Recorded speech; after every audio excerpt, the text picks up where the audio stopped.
Welcome to another Grief Talk Coffee Chat episode. I'm your host, Vonne Solis.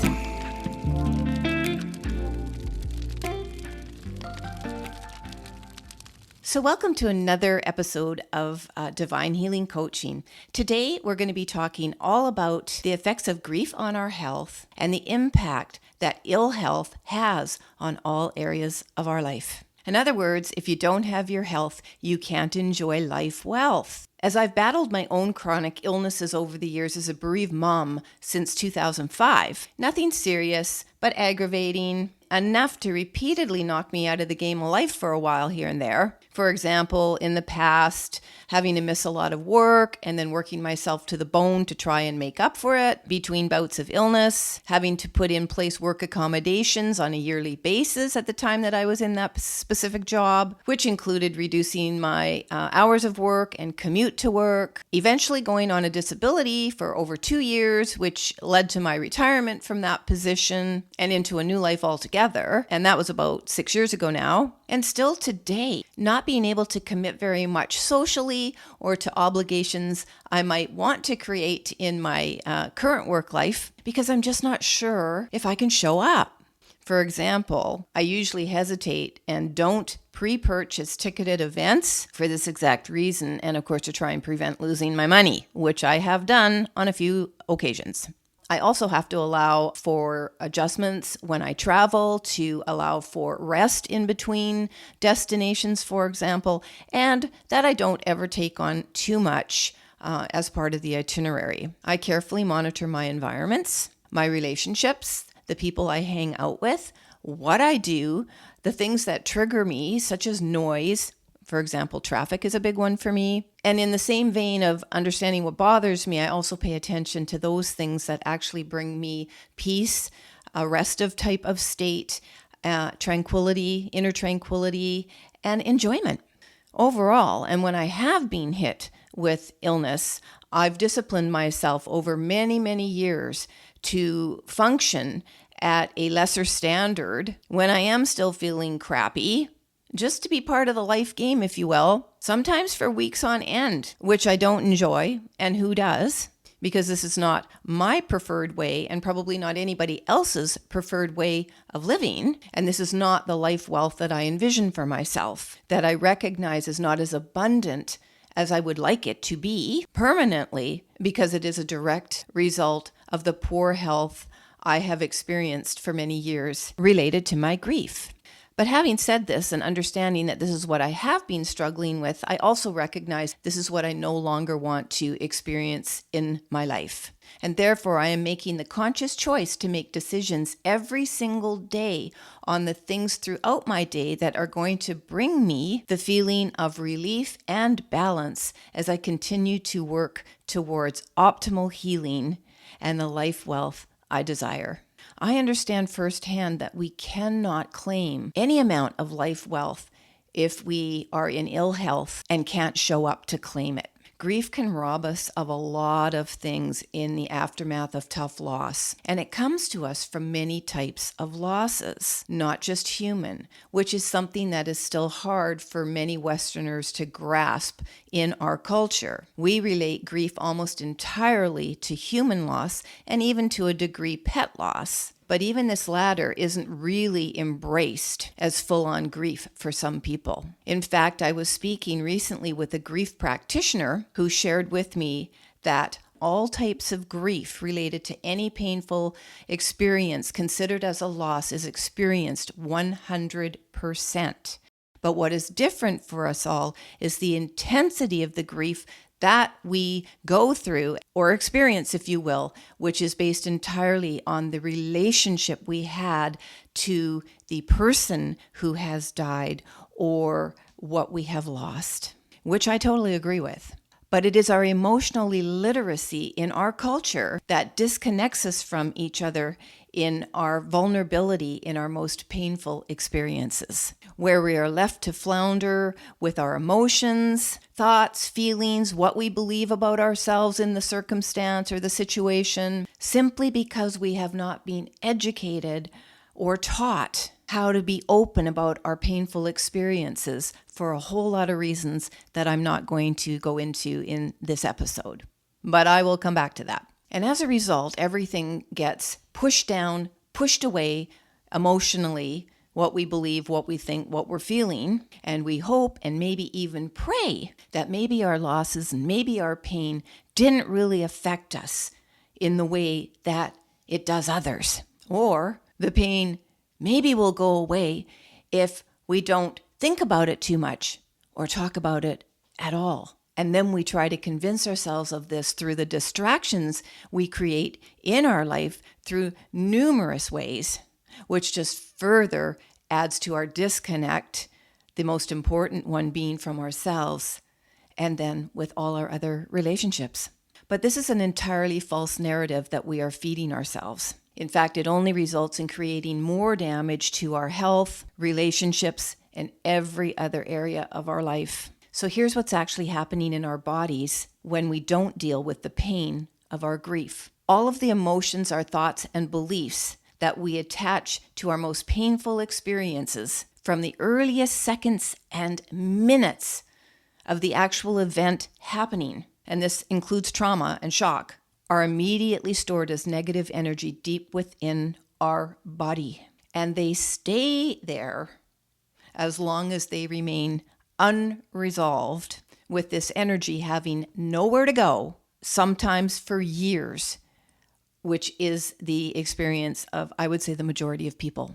Add to this even more painful thoughts, feelings, emotions, beliefs related to the ongoing challenges in grief, secondary losses, and any other struggle that we have to deal with as a consequence of grief. That creates layers upon layers of more negative energy stored within our body. Not being recognized and not having anywhere to go, this energy does turn into ill health in many different forms, even our downfall and demise. Now, it's not our fault that we can't recognize what's happening deep within us in our earliest grief, trauma, and shock. Who can?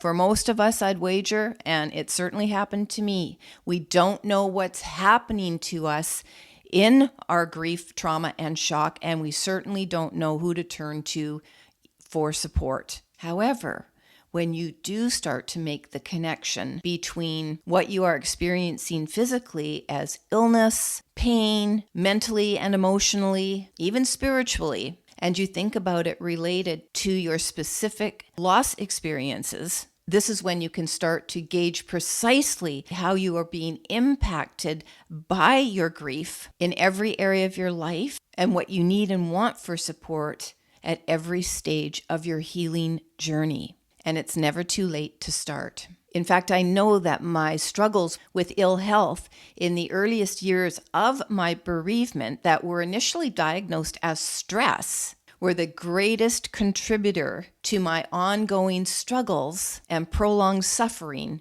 and the problems that my family experienced that we really didn't need to. However, sadly, it is largely up to us as grievers to determine what is troubling us before seeking help when it is related to certainly difficult grief. And listen, I'm a great supporter of good therapy and a multitude of healing modalities to get us to that point where we can get to the root of what ails us. But ultimately, it is up to us to know the emotions that are driving us and why, and then seek the support we feel is going to be the most helpful for us in that time. Whether this is therapy, medical intervention, a good friend to talk to, a social outing, doing some gentle exercise, getting out for a walk in some fresh air, enjoying a cuddle with a pet, participating in Reiki, acupuncture, massage therapy, or some other form of physical activity. Could be sports on a limited basis if you're still not moving very quickly or have much strength. When you are moving and consciously intending to release this pent up ill health energy, it does start to clear the mind, the emotions, and your body. And when you do this, you can create a path to healing on your own terms and in your own time, if that is what you are choosing to embrace. It is only with good health that you can start to claim the wealth that life does have to offer. And I'm not talking here wealth related to money and other material forms necessarily. Simply put, if you don't have your health, you can't do anything as a fully functioning person. Understanding what's going on with you at the very depths within is a game changer for healing. By connecting the dots between what is going on for you mentally, emotionally, and I'll even add spiritually here, to what you are going through physically, and know what you need for your immediate relief, puts you in charge, basically, of what you're going to experience throughout your grief journey. So how do you do this? I'm going to take you through a quick exercise to get you started in how to start making this connection. And I'll be putting a link to a bonus video or audio for you to revisit anytime that you want to check in, tune into your body. But essentially, here are the steps. You can follow along right now, but as I said, you can also click on the bonus episode anytime you want to tune into your body. So take a moment here to find yourself a great spot to sit in a comfy chair or lie down. Pause the episode until you're ready. Next, I want you to visually isolate, with your eyes closed, each area of your body in pain.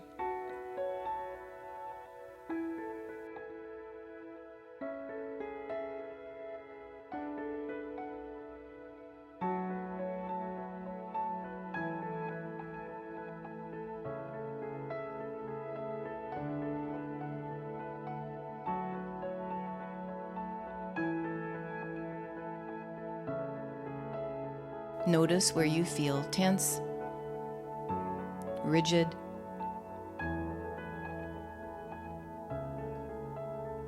the type and frequency of pain that you are experiencing. Just go through your body. You can envision this as black energy. It may come to you in another form. Allow the visual just to come to you of where you're hurting.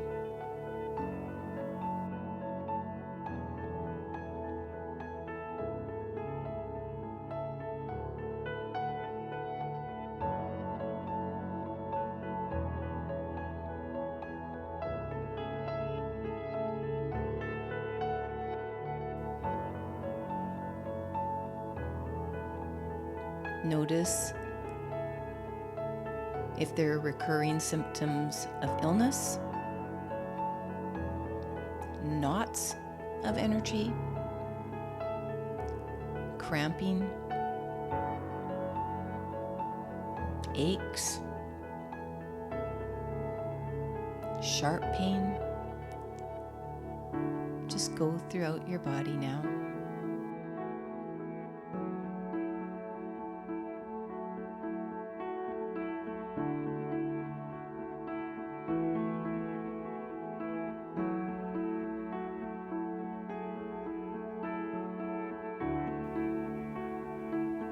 Observe your breathing pattern.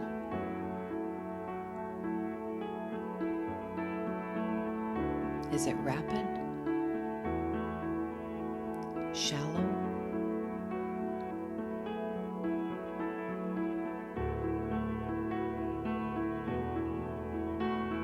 Your nervous system?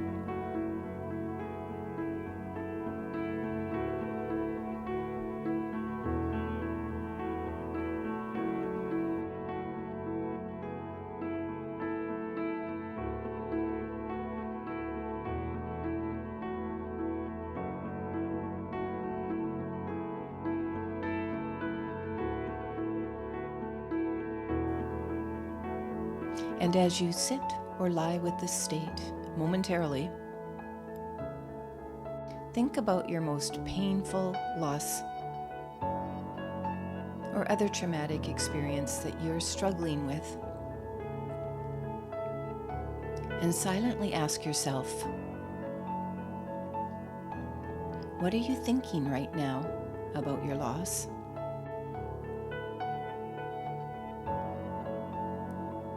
What do you believe about yourself related to your loss?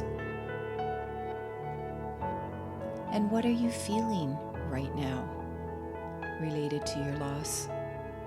Let any thoughts, emotions, the beliefs you have related to your loss, relationships, environment,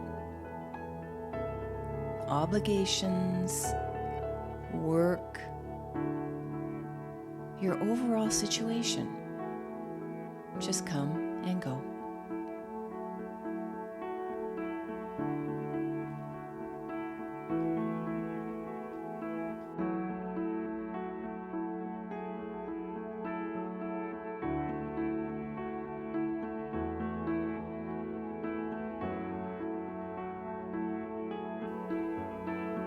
Then breathe it all out with a deep and slow breath. And repeat this release of breath several times until you feel relaxed.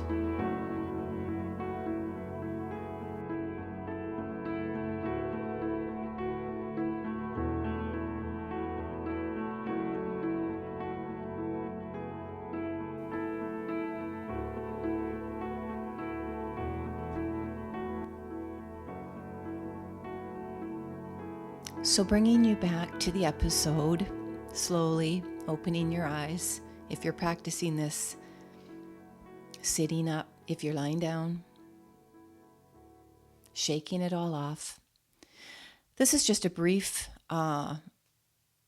few moments that we're spending with this, but working with it on your own in the bonus episode or on your own if you remember what to do as time goes by. The idea here is to be aware at all times of what's going on within your body related to the pent up negative and ill health energy you're carrying within you to steer yourself to wellness. Simply put, the pain that we ignore gets stuck within us and it stays there and can quickly turn to disease, chronic illnesses, mental health problems, financial problems, and in general, the numerous other problems that ill health can create in our life, and often quickly and in unsuspecting ways that a lot of people are struggling with today.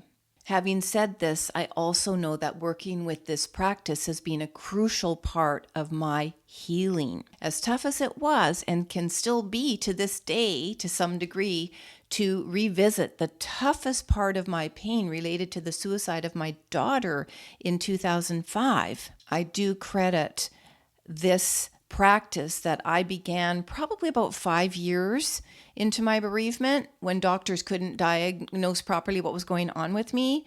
I do credit this to bringing me to much improved health in a much quicker time frame had I just ignored it. Having said this, it is equally important that you don't try to force yourself to feel something that you're really not feeling, or, be in better health than what you really are experiencing today. Always give yourself permission in grief to experience what you are going through. It's an important part of your healing journey. In closing, I just want to emphasize that understanding how you are being impacted in all areas of your life in grief is critical to your healing. You don't have to aim for perfect health. That is way too high a goal to start with. It is enough to begin by pinpointing the areas of your life where you are lacking and assess your real or potential health state and risks, and be invested in discovering the ways in which you can and want to achieve life wealth. I'll be revisiting this topic again because of its importance. But for now, take care of you. Pay attention to your body, your mental, emotional, spiritual state, and love yourself through your journey. Remember to click on that bonus link if you want to practice that release of energy. Until next time, thanks for watching. Thanks for listening.